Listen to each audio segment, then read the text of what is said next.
Pete and the Seahawks were hoping to take a step forward this year after an unexpected run with Geno Smith last year, and they decided to bring Geno back. Next thing you know, they're struggling, they're in the wild card race most of the year, but then Sean McVay and the Rams upstage them and wind up going to the playoffs instead.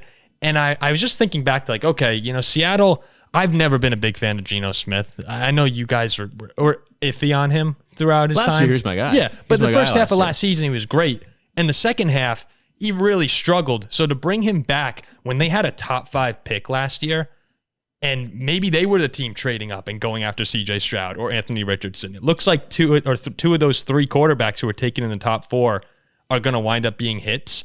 We'll see about Bryce Young. Jury's still out, I think.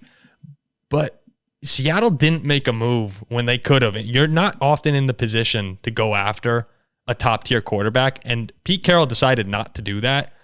And I wonder if that maybe cost him his job in the long run. If this team has C.J. Stroud instead, maybe Seattle's going on a playoff run right now. Maybe they're gearing up for a big game. So that was just an interesting thought that came to mind. Any thought on that? Well, just like you said, I mean, this was also a team who started the year, 5 or 6-2. And yeah, they were good. We were talking about them maybe, winning the division potentially. When San Fran was struggling. Yeah, kind of long odds. They were in first place, I believe, 7 or 8 weeks through, about halfway through.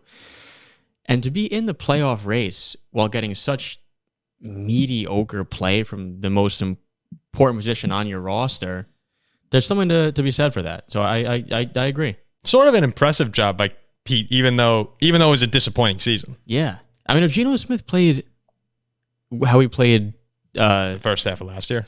Last season, this is a playoff team in my eyes. Mm-hmm.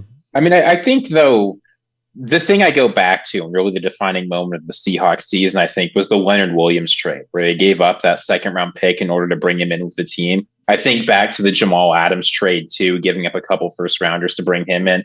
Like, there were a lot of times when the Seahawks would give up a lot of draft capital to add that one defensive player they thought they needed who was going to lift them to a playoff run.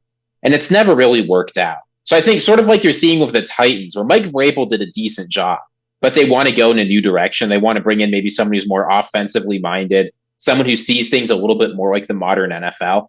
I think the Seahawks are doing exactly the same thing. It's not that Pete Carroll's done a bad job, but Pete Carroll doesn't want to stick around for a rebuild. He doesn't want to give up and do poorly for a couple years to build pieces. He wants to win now. He said it. He said it was unexpected and that this was not his decision. I think he was pretty upset to be let go here. Well, I mean, but that's consistent with him. I mean, I think in his view, I think it's this way of Vrabel too. They say, look, give me another year. Next year, we're going to be competitive. We've got a lot of players I like. We'll sign some people. Maybe we'll trade some more picks. We'll bring in the players we need to compete. Finishing 9-7, I don't like that thought, but it's not like that's delusional.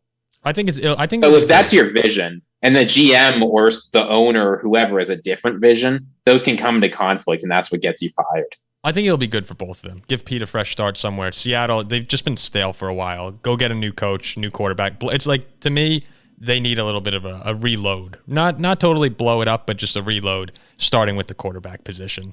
We'll see what happens, but let's get into some playoff games here. Oh, go ahead. I just wanted to say this offseason, I don't think we've ever seen a bigger name, more exciting coaching carousel. Yeah, Carroll, Belichick.